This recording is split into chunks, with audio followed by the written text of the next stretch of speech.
Well, hello and welcome to Watch What Crappens, a podcast for all the crap we love to talk about on ye old brovs. I'm Ronnie. That's Ben over there. Hi, Ben, you gorgeous man. Hi, Ronnie, you gorgeous man. How's life with you? It's fantastic. Just enjoying another sunny day in Southern California. Enjoying this, just having a nice, easy day of nothing but... Whoa. News break. Alexia News Network. Welcome to the Alexia News Network. Oh, well, Peter. Guys, huge news. Karen Huger has been sentenced to prison.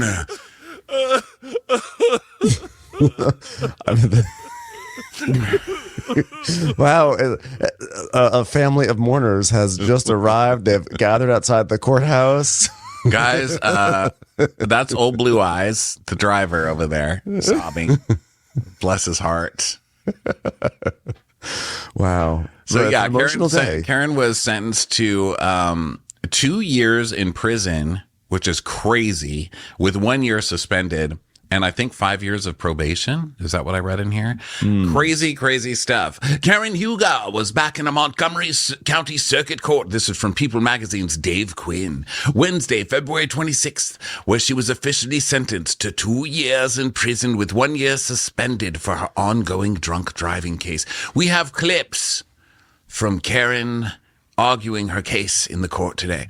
Well, I was only Flintstones vitamins. They're very, very addictive, and I only took them because my dear parents have left this world, and I'm so sorry that Fred Flintstone has done this to me. Please jail Fred Flintstone and Big Pharma. Your Honor, I would like to appeal to the court and to the jury and say that I am innocent, and it is the median that should be investigated. And I will not rest. I understand I have to do my civil service, and I will go to jail like so many martyrs before me. But when I get out of this facility, I will spend every waking minute wondering who was the median that did this to me, and how can we stop it from doing it to other people.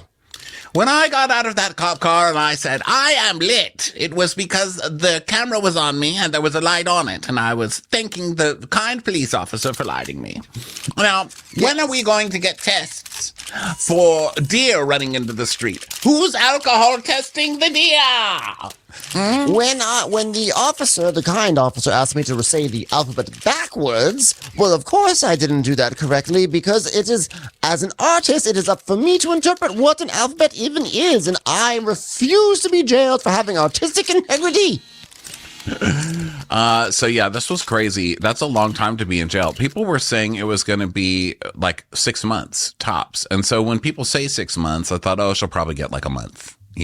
But no, she got 6 months. And someone on Reddit, she got 2 years. And someone on Reddit named Purple Panda Pants, Purple Panda Pants on Reddit, went to the courtroom. Now, I love a sloppy ass, messy Bravo viewer going to the courtroom to cover this shit on Reddit. And by the way, their icon is Archie, I believe. Their avatar is Archie. So the best is that it's like Archie is like at the courthouse giving updates on what has happened. Archie, who's already been through the ringer. You know what I mean? Because he had Shannon Bedore's drunk driving, and he was actually walking through the streets because Shannon had pretended that she was walking her dog, Archie, at the time of clipping the house. So it's fitting that Archie is now reporting from the courthouse. He's hardened. Yeah. He's experienced. Yes. So we have Purple Panda Pants is at the courthouse, and you know this because they have like a little headline with everything that they post saying, Karen sentencing, I'm at the court. So first... Yeah, that's like your tagline on Reddit. You can come up with your own tagline. My tagline is, that's my housewife tagline. Karen sentencing, I'm at the court. So she was updating this whole time. So you have to scroll down a little bit to see where she started, because obviously this goes backwards. 11:29 a.m. But basically a bunch of people, the judge comes in and she says the judge seems a little bit lost. Both sides sent sentencing guidelines or whatever requests. And then we get to judge read a letter from Morning Star Baptist Church, read a letter from the director of Rehab B, and a statement from MAD. Oh my gosh. Wow. Well, I'm Mothers Against deplorable discographies as well. I do not appreciate children listening to terrible music either. Set me free. I don't know where you are in this. You'll just have to read this because I well, can't basically, see. she's just updating as it goes along. Karen was sentenced to 2 years in jail, 1 year suspended, has to serve 1 year in jail, 5 years probation. And then she says at 11:29, Karen just got taken away by the sheriff to start. I mean, she started already. I thought that was something they're like, okay, you better report to jail in a few months, and then maybe she could shoot a couple of scenes. But no, they took her ass right to jail. Yeah, go directly to jail. I personally enjoy update. I got yelled at by the judge for live tweeting. So please await my next live tweet. So you're now part of the court record. Purple Panda Pants is my new hero. So it's some friends and family here gathered around her and said, we're praying for you and you've got this. And she's gone. Apparently on her way out, she told Ray, you've got this, Ray. God will take care of you. He's like, that's right. I do have this, and I am going to Florida to golf. I'm going to be golfing in Florida. Yes. He's like, woo! Ray Don't has have to shoot your reported. Stupid show. Ray has reported to his recovery center in Florida, the golf course. So wow, that's crazy. So we're going to get at least a year without Karen on Potomac, which I know there's bigger things to worry about than my television schedule, but name them. Name them. I think that she will be out. I think she will not serve a full year. She'll be out probably in 6 months, if not less. Good behavior. I'm sure there'll be a very strongly worded character witness document that will be sent in from the tally ho, and I think that it'll be okay. She'll like transition to house arrest or something like that. But I think it's all very scary. I mean, the truth is this: whether it's 1 year or just like 3 nights, Karen Huger in prison, I don't even see how that works. Like I can't. They said this on the reunion. I don't understand how Karen survives a prison situation. The food, the lack of glam, just everything. I don't see Karen. I don't see Karen being. She's coming back a changed and broken woman. That's what I see. Oh no, she's going to come back stronger than ever. She's going to have a huge hero story coming back. I hope she learns to make ponchos, like Martha Stewart, and she comes back out with a poncho line or some shit. I think she'll be fine. Plates. I think she's going to do great in prison. I don't think it's like real prison, it's like Karen Huger prison. I think it's going to be like Home Goods prison, where it's like kind of nice, Danbury, Connecticut, Yeah, I feel like it's going to be nice prison, but I don't know. I have no idea because you know why? Because Purple Panda Pants has not told me. So get on it, Purple Panda Pants. All right, Purple so that's Pants, you better get yourself in jail. Do a crime, and then get yourself thrown in jail, and then report from inside the jail, please. That's what a real reporter does. That's called going undercover. Karen's making the worst shanks ever. She's like, I made a 5-wick shank. It's got 5 blades on it. It's just 5 wicks. Like there's nothing even sharp on there. They're like, it's toilet paper that I rolled up. Started on fire. It's a week. So anyway, welcome to Watch What Crappens, everybody. Today is Real Housewives of Beverly Hills Day. But before we start, we're going to do another 10 minutes. No, just kidding. We're on tour, so go get tickets. In March, we're going to be at Cincinnati, Minneapolis, Toronto, Charlotte, Atlanta, Washington, and Philly. Get your tickets, links, and other show dates, because we're going to be going through May. Get your city over at watchwhatcrappens.com. Also, Patreon is where you find videos like this one that we're doing right now, and it's also where you'll find our traders recaps, so go check those out on Patreon. And thank you to everybody who supports over there. Let's get on with some Real Housewives of Beverly Hills, shall we, Ben? Yeah, I'm just trying to adjust my mic. So I'm trying to have an aspirational microphone moment where if I raise my mic up higher, I won't slouch in my chair as much because I'll have to rise up to the microphone. So don't mind me over here making tons of noise and fiddling around here. Like the mic is up high. I'm going to sit high. I'm going to have really good posture during this entire episode because this is an episode that requires good posture. A lot's going on. It starts off with Dorit and Jagger playing basketball. at their home court. And Jagger throws the ball through the hoop. And Dorit's like, oh, no, I can't grip this ball to save my life, Jaggy. And he's like, stupid mother. And he's like, no, it's just not easy with long nails. So in the tradition, let me just say, in the tradition of parents who speak, well, at least a mother who speaks with a fucked up, crazy accent, Jagger speaks with, did you notice Jagger's accent? Yeah, he's also Where'd that come British. From? It's very Osborne child. Yeah.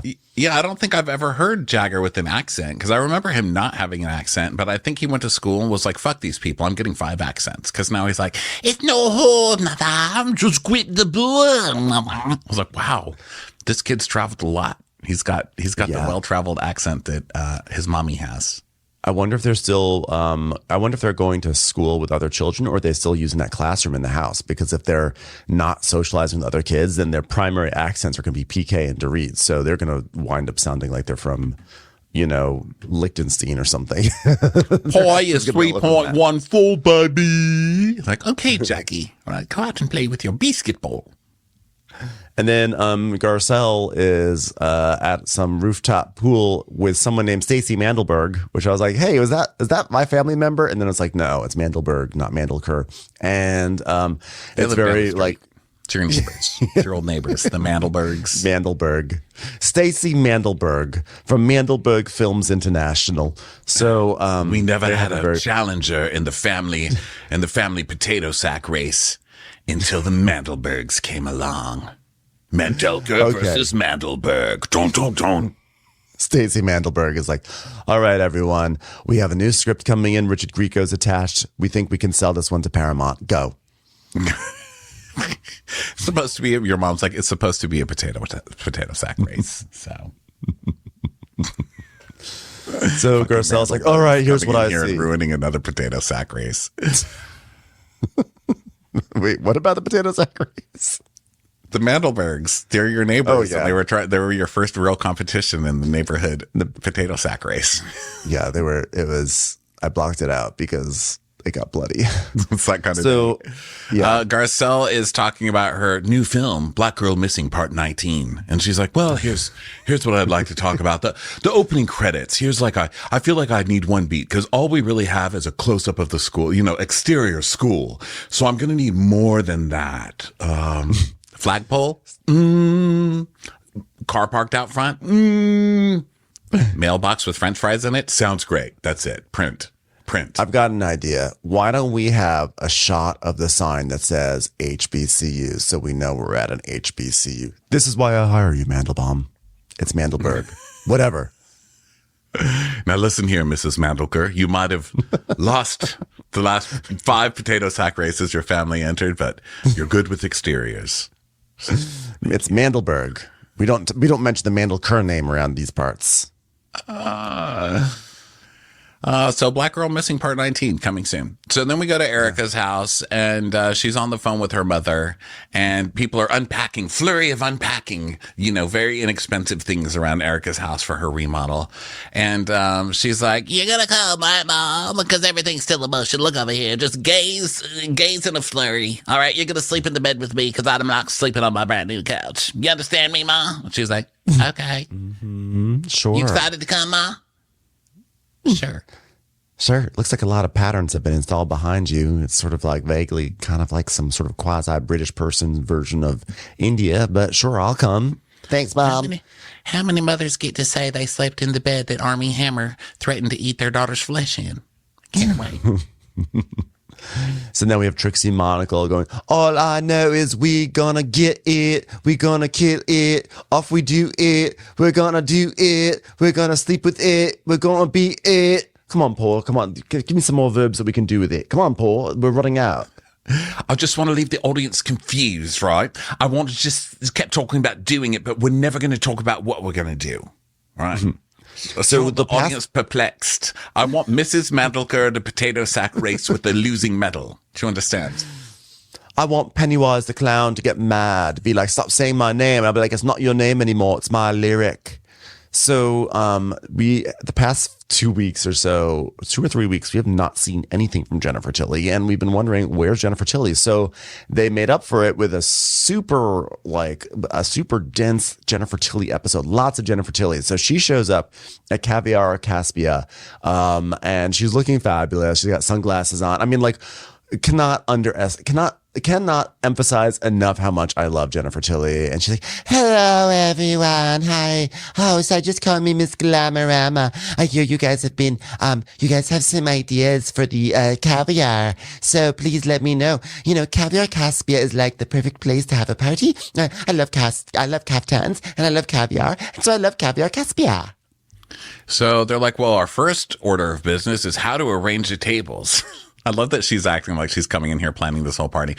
They make a table of straight lines and serve caviar on a baked potato. Okay, that's it. How do we do that? Wait a second. What if we turn the tables over and have all the legs sticking up? No, John. Oh, God, this arranging tables is tricky. I thought it would be a really fun opportunity for the girls to put on kaftans with lots of jewelry. In the invitation, I said, think Talitha Getty. I don't know if anybody knows who that is, but they don't understand kaftans like me. You know, first of all, we are going to do a table, like, put a bunch of tables close together. That'd be great if you could do that. Thank you so much. Look up the tapes. Oh, yeah, that's wonderful. And like, okay, I'm not really a caviar connoisseur, and I guess this is really crass of me, but I try to order the most expensive caviar on the menu because I figure it's probably the best. Yeah. That's Simpsons money, by the way. That's Simpsons money. That's Beverly I don't know Hills what it money tastes like, but there. it's expensive, so whatever. That's Beverly Buy a Hills jug right of it. there. They're just like, it's Expensive. Send it over. Send over the most expensive one you have. It'll be delicious, I'm sure. I'm looking at, I'm sorry, I seem distracted, but it's because I'm looking up Talitha Getty. And I don't know. I'm going to look at some images and see if she has a lot of caftans. Kyle is like, oh my God, she's my favorite one on the Golden Girls. I love on the Golden Girls when she would like go into salons and tell people how to redo them.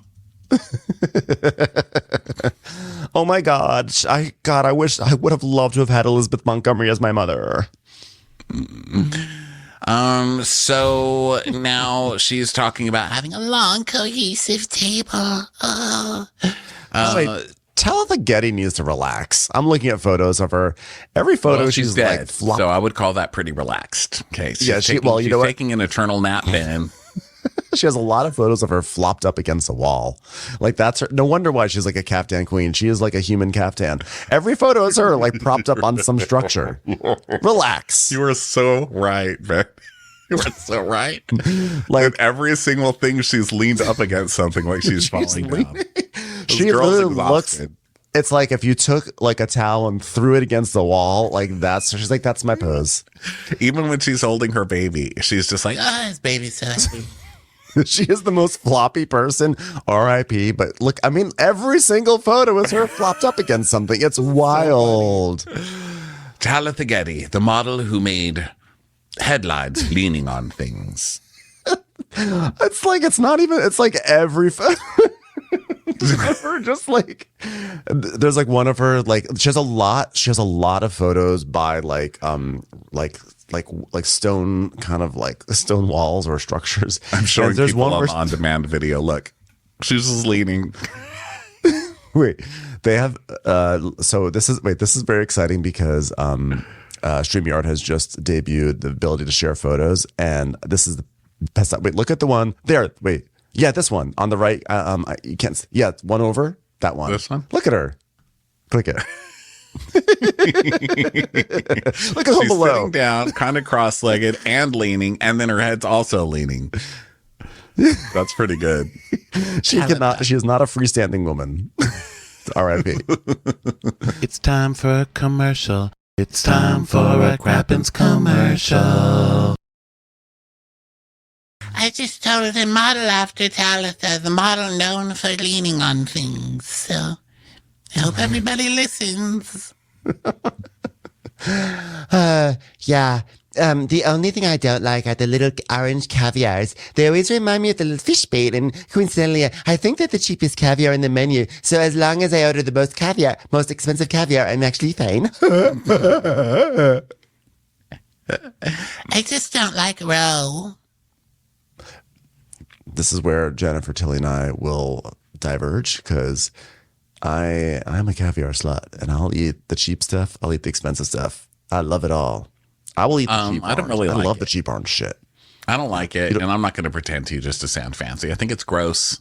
I don't want to eat fish eggs. Have you ever seen them getting caviar out of a fish and just squeezing and just caviar spurting out? I mean, it just looks like poop. It's like people Way to have really- glamorize nasty fish poop. I'm not into it. I don't like it. I'm not doing it. Way to really Getty up this moment. Okay, womp womp. I'm like, Just flops the caviar onto the wall. Yeah, fuck caviar. I'm not going to pretend. I feel like I would be more like a Jennifer. You know, like I don't really know, but it sounds fancy, so I had a party about it. so. Now Sutton comes over to visit, and Jennifer has just come back. She tells us that I just got you a little cheap thing. I got you a cheap thing from Altamoda. It's just a little thing, you know, so look at it. And Sutton's like, oh, it's just, really, just a little thing from Elton Mobile. I'm sure it's just going to be a little, oh, well, it is actually just a little thing. It's a little plate. Wow. Thanks. Wait, is this a thimble? Why did you get me a thimble? To chew off a fingernail and place that in this plate. That's all this plate's good for. So I just got back from Sardinia. I was at the Dolce & Gabbana Ultimate Fashion Show. So Sutton and I used to go all the time, but we love Dolce & Gabbana, guys. And they're just sort of like family for us. And I have a lot of Dolce & Gabbana jewelry, but then I can't pick it up until I get paid off. So I always have a little bit of a layaway plan. Aren't they super problematic, Dolce & Gabbana? I named which fashion person isn't. I think it's like, We They're- love them. We love them, you know. I don't know. I think what's his face was really problematic. The white hair guy with the ponytail. You know, not Helmut Lang. listen, the only designer I care about is Oneve. Oneve. Oneve. Who's that? Like the best designer in the world. OLVNAVY. Oneve. It's the only one I not go sure. to. Do It's the only one I trust, and they're not problematic. Except, some people consider making children make their clothes as problematic. But I say, put your children to work. Keep them out of the streets. They're litterers. I'm sorry. Has Talitha Getty ever modeled any of Old Neva? Because until she has, I'm not sure if they really count. They're sleepwear. Just models on the ground. So Sutton has decided that I need to find me a billionaire. Good luck, girl. Please. I can barely find a tenionaire. Like, can anybody at least just pay for a Starbucks? Well, I'll get you a Starbucks, Ronnie. Don't you That worry. doesn't count. We ain't fucking. If you just want the free shit, though, who cares? You get all the upside. The Starbucks. I'm telling you, I'm not getting it though. I'm not getting a Starbucks. I'm not getting anything. So she decided that she deserves a billionaire, and she's like, "I'm gonna go for money now. That's what I'm gonna do." And I have my own, but I need to find a man. I need one who really spoils me. Sutton, you couldn't even find one that shows up more than twice. Well, Jennifer Tilly then says, Well, I think that would be very nice. Remember when Christian gave you that Cartier bracelet? I was so jealous. And the earrings that you have too. This is my way of reminding you that you were with a billionaire and it was the worst time of your life. Okay, so moving on. And it's funny because when she's saying this, she's looking at Sutton's actual things that she's wearing. She's like, Remember that bracelet? Oh, yeah, and those earrings. Well, you've got them on right now, actually. I love that Sutton is like, I'm going to see Jennifer today. I'm going to wear those earrings she's jealous of. Suck it. Hold on one Caviar, second. I got- most expensive caviar. hold on, I want to just speak to my mother. Hey, mother, why aren't you proud of me being able to start my own little business? Okay, as I was saying, I need a billionaire to fund this lifestyle. I've had a hemorrhoid that's less painful than you as a daughter. Is that all? Thank you, Mother. So Sutton's saying, she's like, oh, well, Jennifer, you missed Dorit's 4th of July party. You know, I was reluctant to go and you seem a bit traumatized. Well, it was a bit traumatic, okay? Okay, first of all, yeah, you seem like you have a little bit post-traumatic stress syndrome. Yeah, I got it the first time when you said I seem traumatized. You don't have to elaborate. Okay, so Garcelle sits down and is like, Sutton, what are you drinking? And I said, it's the watermelon drink. It's light and refreshing, which for the record was neither light nor was it refreshing. But I was being polite because that's the way my mother raised me. Actually, the way my mother raised me was to say, this drink sucks. But I learned not to act like my mother, which is sort of like my mother raising me. Anywho, then she goes, Garcelle says, is there any alcohol in there? And then she goes, then we see a flashback of this incriminating moment. Yeah. Didn't you ask Sutton what she's drinking? And you asked, is there alcohol in it? Oh. She really laughed in 13 accents? She did. So annoying. And I was like, nope, I'm not leaving. I'm leaving. I'm not going to let you perpetuate the myth of some sort of drinking situation. And I'm taking this drink with me. And as I left, I rolled the bar cart out and had Avi carry it home on his back. Now, did I swerve into the door jam 5 times just trying to get out of the house because I was so wasted? Perhaps, but I still made my point. Waste not, want not. Know what I'm saying? I'm gonna go. I am gonna Did you say gonna go? I'm gonna go. I'm gonna go. So, by the way, I'm going to admit right now, last week when Dorit said her thing, I didn't understand what joke Dorit was trying to make. Like, it didn't make sense to me. And it was only this week that I realized. You didn't get it? Dorit was being sarcastic, saying, wait, you're asking Sutton what she's drinking and if there's alcohol in it? Like, oh, of course there's alcohol in it. But I didn't get that for a whole week. And so. You didn't get it? That was a 9-hour recap. What do you think? What do you think we were talking about? You don't have to understand these things just to be silly about them. That's what I've discovered. It's been 13 years. I don't even know what half the shit I'm talking about. I love you. I don't know what I'm talking about. Well, yeah, that's what they were talking about. I still don't find it that offensive. I'm sorry. I know people online are like going crazy over it. Like, it's so offensive. I know that it was shitty, and people have pointed out that because of what Sutton has gone through with her dad and his, obviously we went through that last week. That I can see how that would make it darker and someone insinuating, but Sutton's reaction is just so kooky. I mean, to me, it seems like Dorit's like almost trying to be I don't know, like trying to joke. No, Sutton's reaction had nothing to do with, okay, there maybe some of the groundwork was laid by the fact that she just went to Augusta, but her reaction was solely rooted in the fact that she waited 30 minutes without being greeted downstairs, and then on top of that, Dorit took her bag and then was like, not like, when the joke was over, Dorit still held on to it and Sutton felt uncomfortable by it. So it was purely Sutton was just waiting for an opportunity to explode, and she chose this one, and that's all it was. Yeah, she was already ready to go for Dorit, and Dorit just kept fucking with her. And that waiting 40 minutes, that's really shitty. That's shitty. Waiting I'm sorry, and completely it's shitty. kind of ignoring you while you talk to Kyle or whatever. That was shitty. But and I get that the little barbs or whatever, but Sutton's reaction is just so fucking crazy. And granted, I would not suggest she change it because it was amazing. I love it. Yeah, Sutton is one of those few people who can be a total asshole. And when I like to say one of those few people, it's like all my favorites. I'm like, one of those few people who can be an asshole and I like it. I'm like, no, I love Sutton just being totally unhinged because it's just her. She can't control it. It just comes bubbling out of her. Like she's not producing in that moment. She just is full of emotion. And I love that. So, basically, Dorit's, we see why she's mad because she made this rumor about her, which Kyle did it, which we'll get to later. But, Dorit was perpetuating this rumor and saying, Sutton's a drinker. She's somebody I would not be surprised if she pours a little vodka in the coffee in the morning. Which wasn't nice to say, but would any of us be surprised if she poured a little vodka in her coffee in the morning? I wouldn't. No. So Sutton's like, well, I understand what she's doing, and I understand her insinuation completely, and she is not that clever. So Jennifer's like, so what did you say in response? And you're such a fucking bitch, Camille. Oh, okay. So then you just left? Well, I didn't just leave. I did sort of like plunge right into the kitchen island. I mean, I was seeing all sorts of things. It was a lot. It was a very strong drink, but then I eventually got out of there. The last person who called me a bitch in my own home was an employee, and at least she had the decency to do it in Thaiish, Taiwanese. Ishwanese. So Ishwanese. So Jennifer asks if Sutton's talked to Reed, and she's like, no. She's like, so the first time you're going to see her is at my Caviar Kaftan party? And she's like, yes, at your beautiful Caviar Kaftan party. She's like, oh, I guess we'll see how that goes. So we go to Kyle's house, and there's another break-in. It is the treehouse outside.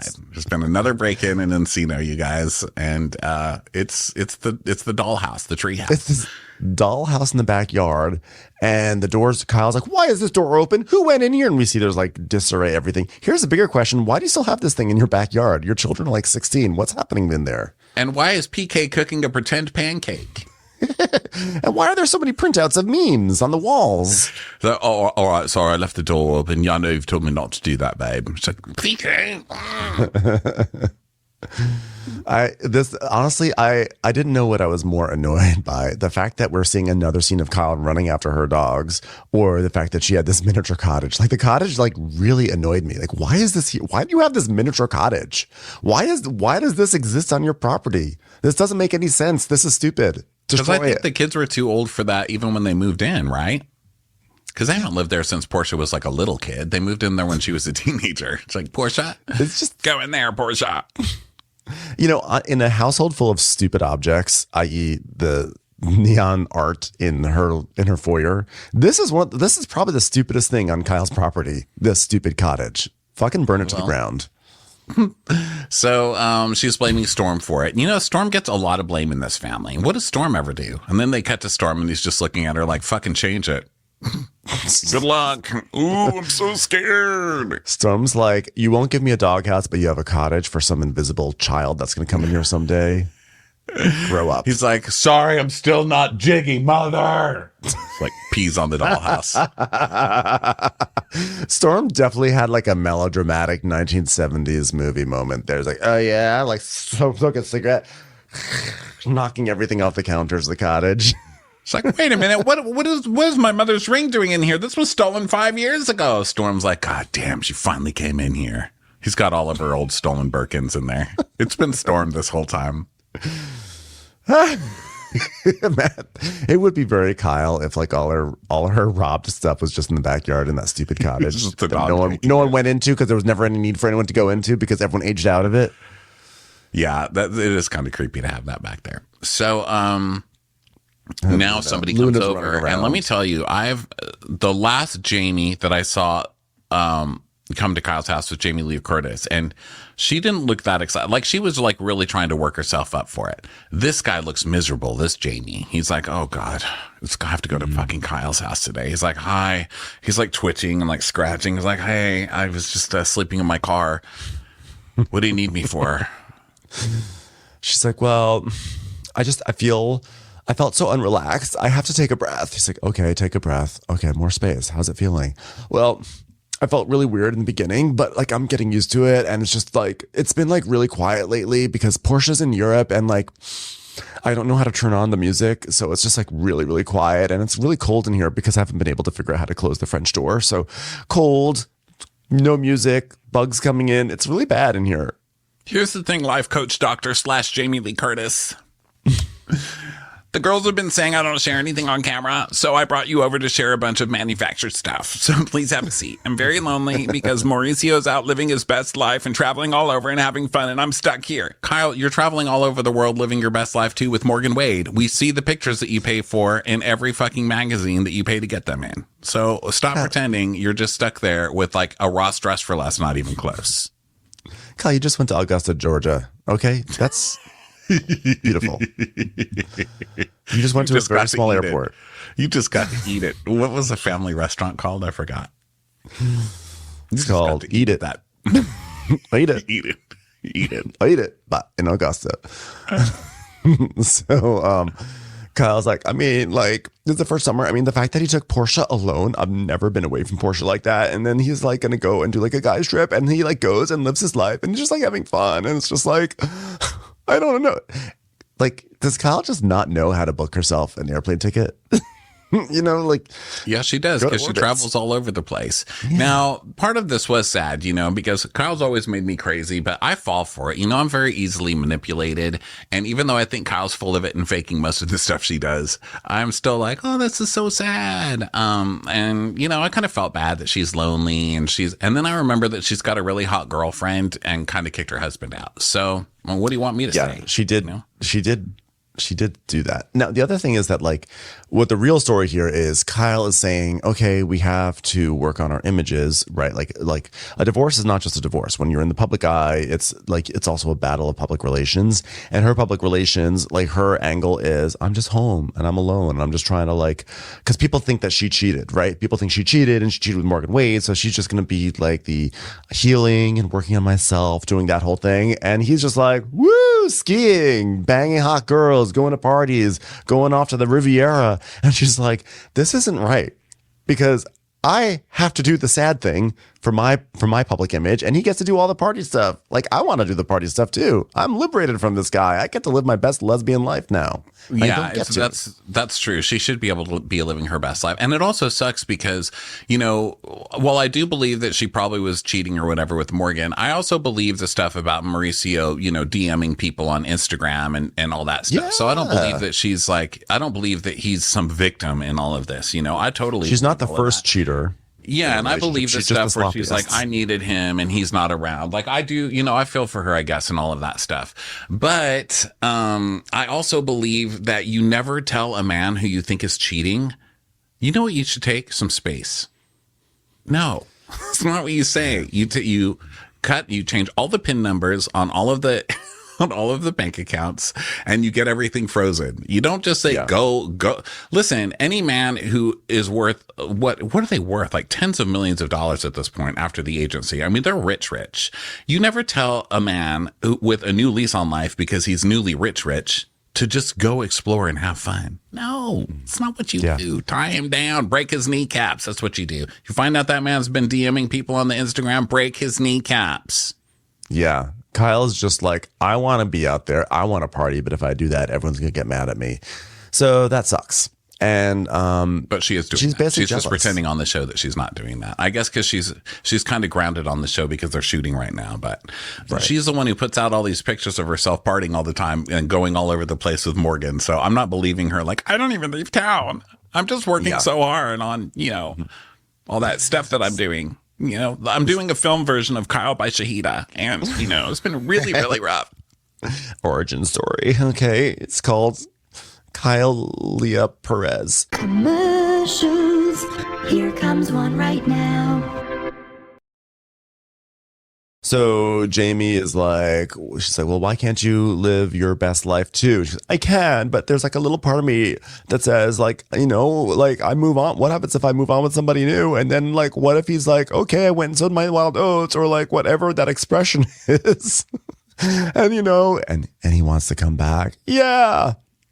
Why would you take back someone who says, woo, I just sold my wild oats. Okay, I'm back to you. Back to the old reliable Pontiac. 1983 Pontiac. No, if someone said that, like, oh, sorry, I went and sowed my wild oats, now let's get back together. Be like, yeah, well, guess what? Keep sowing your wild oats. Go see how those wild oats grow, because you lost this harvest. If we're going to continue our farming metaphor, I'm going to squeeze those oats until they're oat milk, then I'm going to throw it in your face. You son of a bitch. But I can see why she'd be sad. Look, I think she's been with him for a long time. That was the love of her life. She never thought this would happen. And then she was like, fine, you're not there for me, then move out, hoping that he would kind of, be like, no, babe. And she says that in the scene where she's like, he never fought for me, like he just acted like everything would eventually be fine. Like I was just going through something and it would all be fine. And so I think that he did think that. And she thought, well, fine, he's not reacting, so I'll give him something to react about. Get the fuck out and do whatever you want. So we're separated. See how you like that. And he's like, party. Yeah. You mean I get to go fuck whoever I want, get my own place, and still not lose all of my money in a divorce? And I'm not the bad guy. Yeah, and that's what I'm saying. Like, don't hold out hope that don't put your life on pause in hopes that he might say, okay, I'm done sowing my wild oats, I'm coming back to you. You don't want that. You don't want someone who you want someone who wants you. Like, you want those oats to have been sown. those oats should have been growing for 20 years back when he sowed them in like 1995, so you don't want him to have to go off and have a midlife crisis and be like, oh, you know what? Actually, I do like you. Like, no, you don't relinquish your power that way. Yeah, I think that she's just, lonely. I get it. I mean, I don't get it in a way that I've ever lived it, but like, I get what she's talking about. I can see how she would be sad and stuff. And a lot of it too is just everybody bugging her, because what she's really saying in this is like, I'm fine, but people keep bugging me and telling me I need to get divorced. So I need to do that. So like, do I need to take action? No, you don't need to take action. You're fine. If you're fine with how things are going, don't take action just because other people are telling you to take action. I mean, if it works for you, there's so many different kinds of marriages. And I don't know if it's just being gay, but I don't know. I know a lot of couples like this who are like best friends and they still live together, but they, do whatever they want kind of at the same time. They have their own independent lives too. So I don't know, maybe that could work, but don't feel the pressure. I don't think that's what she wants is telling you. I don't think she wants that. Listen, I think also, like, I still firmly believe that like the root of all this was that Kyle went through like really rough tragedy last year, and Mauricio was not available to her the way that she needed him to be available, and that caused a rift. And I think it's probably really hard when the person that you love is not there for you when you need them the most, and then they go off and they just party and they have a great time, and then you start to realize like, oh shit, like, did I ever mean anything to this person? I think that's probably what she's going through right now. And she should just move on and like live your best life is what I'm saying to her. Yeah. Just keep annoying us just annoy us. Yeah. Like in a full throttle, full voiced, annoying way, Yeah, but we knew when they were doing that gun range thing a few episodes ago, when she got up there to sit next to him and he immediately jumped off that bench. I was like, oh no, he's dating. Uh-oh. He like went into the gun range. He like, he's like, I'm not pissed. I pissed off Kyle already. I'm not also going to piss off my girlfriend. Like, what kind of idiot do I look like? Mm-hmm. So yeah, there's just so that's that. So she's like, I don't know what I want. Do I want to move on or do I not want to move on? And the therapist is like, I know this much. I want to move on. Okay. He's like, I got a pillow in my car. I'm going to go back and sleep in that. Okay. Also, it's been 20 years and I need to broach something with you, which is my name is not Jamie. My name is actually Curtis Lee Jamie. Yeah, it's been really annoying. So let's go over to Bozza's home. She's cutting flowers she's cutting yellow roses. And she's like, this is why we've got florists. Take me, tall like me. I love a tall flower. Me and my future babies. I mean, me and Keely's future babies. Ha ha! Ding dong, ding dong, ding dong. That's her doorbell. And she's like, oh, someone is here. And it's Dr. Cindy Duke. She's a fertility expert. So she comes in and Bozza is like, well, I've actually been a little nervous, but we're going to talk about it. Dr. Cindy Duke, welcome to my talk show. Come to the Bozza's living room talk show. We're going to sit down and talk about babies. So she says that Dr. Cindy is a leading fertility specialist. They call her the baby doctor. She says, I think she's a magician. On the nose. It's a little like, are most fertility people called baby doctors? I mean, it's kind of on the nose, but it's also confusing in the same way because like if you had a sick baby, you'd be like, oh my God, call a baby doctor. And so your dumb husband's just Googling and finds baby doctor and you get there and she's like, I only count eggs. So. Or maybe she just like got her degree when she was really young, like 18 months. She's a genius. Brilliant. She's a baby doctor. Like remember Boss doctor. Baby? Baby doctor. She's like, stat, stat. So she's like, do you want to set up in my bedroom? Would that be a good idea? And so there's like there's this guy, this quiet man who just like goes upstairs to set up something. And she basically says, well, this baby doctor brought her whole team. She brought her equipment. She brought her baby rattle. And because I simply need my services in my home. I mean, my nail person comes to my house. My hairstylist comes to my house. My on-staff bedazzler comes to my house. Heck, even my waxer comes to my house. So why would I not have my fertility doctor? Like, well, because I feel like you should go to a medical office, but that's okay. If they're willing to listen, when you're rich in Los Angeles, they will bring everything to your house. That's one thing that we have learned over the years. Yeah, but also I think like it's glamorous to not do everything in your house. It's glamorous to like go get services. Like, who wants a waxer in their house? I don't want that like smell in my house. It is smelly, and then you get like little hairs left everywhere. I don't know. I feel like for this you should go somewhere sterile. You know, it also like teeters a little bit into Miss Havisham territory. Like at certain points, like you step outside the house. Yeah, go outside. Yeah, exactly. Go outside. I don't need my hoo-ha worked on in my house. I barely want to look at that thing. Get someone else to do it outside of the house. Then I can go home and pretend it never happened. You know? Can I tell you something? Get work done. Like, I don't want to look at that thing. Just do it outside the house, and I can come home and just, I don't know. I'm like, I never got that stuff done. What are you guys talking about? I to sort of to echo what you just said about the little hairs, there was one time where my barber had left his barbershop, and so he was doing house calls instead because he didn't have a new barbershop yet. So I was like, cool, actually this is great because I don't have to go anywhere. So we showed up, and then he cut my hair in like the kitchen because there was tile.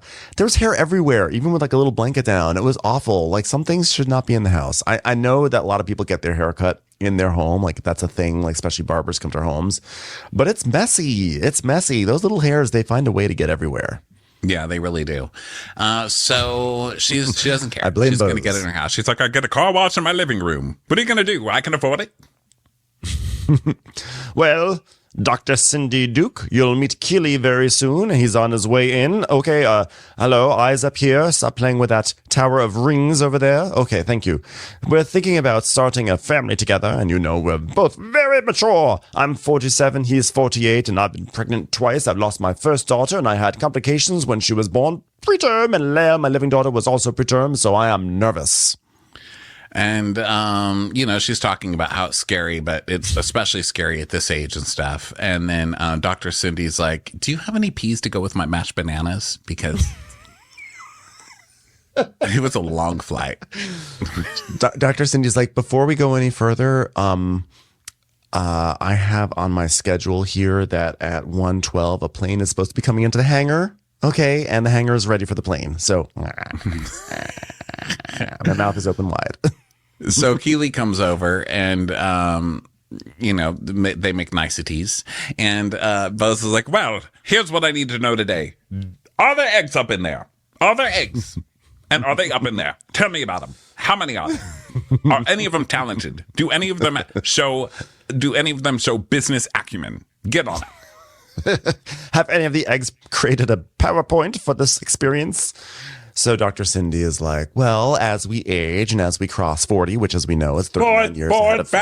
faster, bored, losing my interest. Okay, well, eggs, okay. Pie chart, old pie age, chart, low pie eggs, chart. not a lot of eggs, odds are low, but not zero. You're probably not pregnant. I don't know. What do you want me to do? Great, I'm having 5 children. Thank you for coming over. So basically she does this thing where she puts the sonogram, I don't know. She does an ultrasound, and they say, look, ultrasound. She's like, now look over here. This dark circle is an egg house. 1, 2, 3, 4. Please stop playing patty cake on my stomach. Sorry, it's just a habit. Wow, I've got 4 eggs. Do you know how expensive those things are now? I'm rich. Now, can you please tell me about these egg houses? Are they mid-century modern? Are they colonial? I have a certain style that I'm going for. Else is for me. No. Tell them this. I'm coming for you, and I've got wallpaper. So she has egg houses, and she's excited because She's got like four eggs per house or something, and usually you only get 0 eggs. And so she's like, oh, yes, 4 eggs. We're doing it. All right, but now before we go any further, let's talk about Keely. Let's talk about our egg houses. House number 1, it was a little bit over budget, but I did love the view. Egg house number 2, it was close to my work, but that noise from the traffic, it was too close to the main road. And house number 3, it was nice, but I didn't like the kitchen. What do you think, Keely? He's like, whatever you want. And then she's like, okay, doctor, thank you for coming over. Why aren't you getting up? I pooped myself. God damn it. Why do we keep hiring these baby doctors? So now we go to Kyle, and she's getting ready with glam for caftans and caviar. And she's like, caftans and caviar, all that's missing is the yacht. And the glam person's like, quiet luxury, which, to be fair, they probably say that with everything. Like, guys, did you guys see the latest episode of White Lotus? Quiet luxury. Actually, that's an appropriate use of saying quiet luxury. Quiet luxury. I just know that Shahida's somewhere like fuming watching this episode. Like, oh, now she's willing to promote caftans. Great, Kyle. Thanks.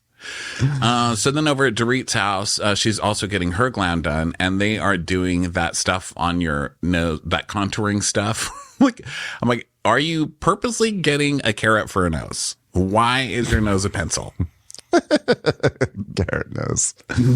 Why are you shaping your nose like that? It looks cray-cray. So they're like, hey, Dorit, so what are you doing today? Where are you going? She's like, oh, so Jennifer Tilly, she's hosting all the ladies at Caviar Caspia. They're like, oh my God, fun, quiet luxury. Wow, quiet. It's very quiet. Exhausted, quiet luxury. So then she's like, I'm just not looking for conflict right now. It's what I'm not looking for. I can't wait to fight with Sutton. Does anybody have bottles of alcohol I can take in?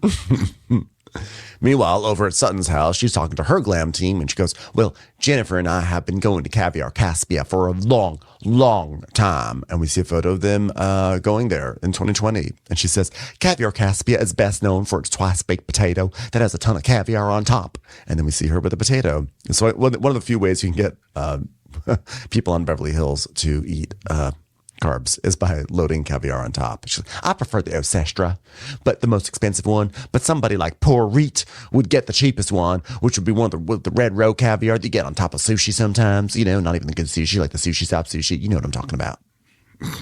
Oh, wow. You get the most expensive one. Wow. That's so impressive. Poor Reet would get the cheapest one. Poor Reet. I don't mind it. I don't mind Poor Reet. I like it. Even though I too enjoy that sushi row. I am here for the Poor Reet shading. I like a good wordplay. Hello there. This is a 2-part recap. Okay. This is the end of part 1. So thank you so much for listening to this. Just come back a little later for part 2.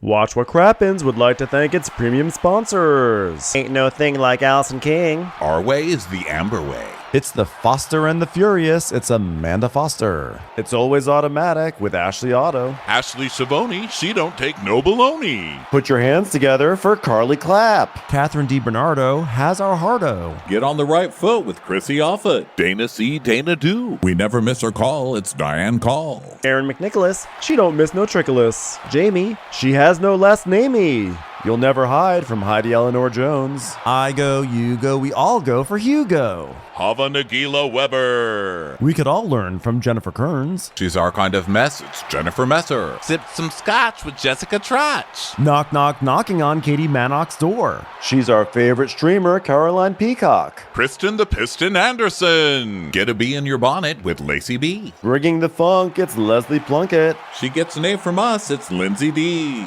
Let's give a kisserino to Lisa Lino. Fresh as a daisy, it's Maisie McHenry. We love her on the rocks. It's Melissa Cox. Megan Berg. You can't have a burger without the Berg. This is Livin' with Michelle Vivian. I love ya, Olivia Williamson. Tastier than Flanderson. It's Rachel Manderson. She sure is swell. It's Raquel. Yes, we canna. It's Savannah. Cast a spell with Shannon Spellman. Let's share with Sharon Eldridge. The Bay Area Betches. And our super premium sponsors. She's VVIP. It's Amanda V. Somebody get us 10 cc's of Betsy MD. She's got a leg up. It's Beth Ani. We're taking the gold with Brenda Silva. Let's get real with Caitlin O'Neill. Don't get salty with Christine Pepper. Can't have a meal without the Emily Sides. Who, what, why, where, and Gwen Pentland. It's our queen. It's Queen Laifa. Nobody holds a candle to Jamie Kendall. Know your worth with Jason Kurth. We got our wish. It's Jen Plish. She's not harsh. She's Jill Hirsch. She's a little bit loony. Junie. My favorite Murdo, Karen McMurdo. We love him madly. It's Kyle Pod Shadley. We're ride or die for Lisa Ryder Barron. She's a whiz. It's Liz Sarthy. Always killing it. It's Lola Alkalani. The incredible edible Matthews sisters. She eases our woes. It's Melissa St. Rose. Give him hell, Miss Noel. She's the queen bee. It's Sarah Lemke. Shannon, out of a cannon, Anthony. Let's take off with Tamla Plain. She ain't no shrinking Violet Kuchar. We love you guys.